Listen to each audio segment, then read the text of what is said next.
Good Wednesday morning to you. As we continue our series, Can You Relate? Today we talk about Rachel. Now, yesterday we learned that Leah and Rachel are sisters. Jacob, when he encounters Rachel in the fields, she is the one that he wants to marry. And he goes into contract with Rachel's father, Laban, who deceives him. After 7 years, he sends his daughter into the marriage bed, and it turns out to be Leah, not Rachel. And so Jacob's angry, but his love for Rachel was so deep that he was willing to work another agreement. So they go into another contract of 7 years, and finally Jacob is able to marry Rachel. You know, some of these biblical stories may be hard for us to relate, especially in modern times. I've known a family or two where brothers have married sisters. I've even known one where brothers married sisters, and one of the brothers divorced the sister in the other family and married another sister. Needless to say, it gets complicated really fast.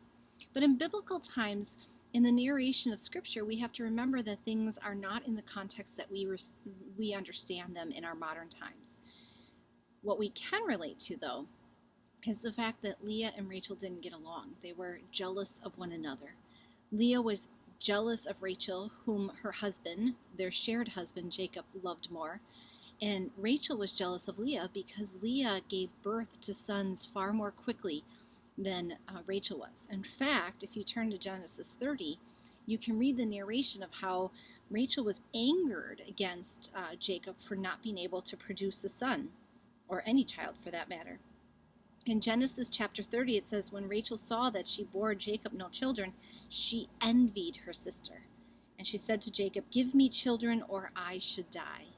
Jacob responded. He became angry with Rachel and said, "Am I in the place of God, who has withheld from you the fruit of the womb?" Imagine that for marital counseling. She's angry at her husband, and he's like, "There's nothing I can do about that." Needless to say, there's a couple steps that happen with maidservants that I may touch on tomorrow if we talk about their role in the Can You Relate? But as we focus on Rachel today, Rachel sees this as an insult, right? She has a husband who loves her, but she can't give to her husband the very thing she needs to be able to give to provide her own future worth. And so there's a couple things that happen with her maidservant. Her maidservant gives birth to sons, and finally, Rachel is able to give birth to a son. Her first son that she gives birth to is Joseph. We know from the story of the people of Israel that Joseph plays an incredibly important role as one of the tribes of Israel. The second son she gives birth to, she actually gives birth and dies in the form of labor. And so after there's a conflict between Jacob and Laban, all through chapter 30 and even into 31, the last bit we know of Rachel is that in the midst of giving birth, she dies.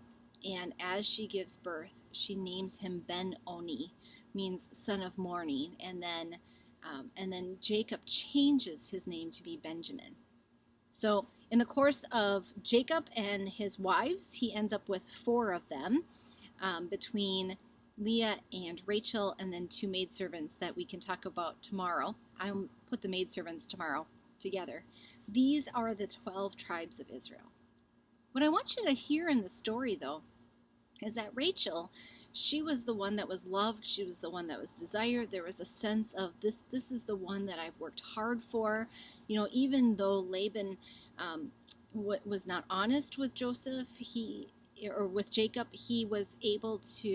Jacob was able to persevere because this is the one he truly wanted in his life.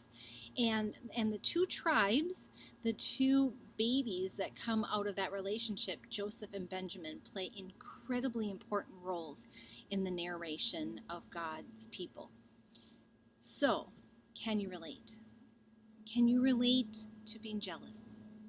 Can you relate to having something amazing in your life, like a husband that loves you, and yet longing for more? Maybe fertility issues have plagued you. That's the most simplistic way to put yourself into the story. But I think for all of us, no matter what our story is, no matter what has happened in our life, I think we can all relate to sometimes missing the blessings that are right in front of us because we are too busy focused on only our desires and not what God is doing. For me, that's something I definitely can relate to. I sometimes become distracted by the things that are frustrating to me, and I completely gloss over, I completely miss the reality that God has been at work and that there are amazing things that are happening in that moment. Really, that's what we talk about when we talk about the story of Rachel. For a while, she missed the beauty of what God had done because she was jealous of her sister, when really she had the very thing her sister desired, that of the love of Jacob. So as you think about this, it's the middle of the week, something to ponder a little bit. How are you processing what God has blessed you with? How are you understanding the struggles? And where is God transcending all of that for you? I think it's a great question for us, no matter where we are in our faith life or in our work week. I think it's something to always keep in perspective. By the way, when Rachel dies, Jacob erects a statue, a monument in her honor to mark her gravestone. It's called Rachel's Tomb. It still exists to this day. Several years ago, when I was studying in Israel, I had the opportunity to go to Rachel's tomb. It's in a settlement outside of Jerusalem, between Bethlehem and Jerusalem. And it's a pretty amazing reminder of how these are real people who lived real lives, who were navigating faith and life and doing the best they can.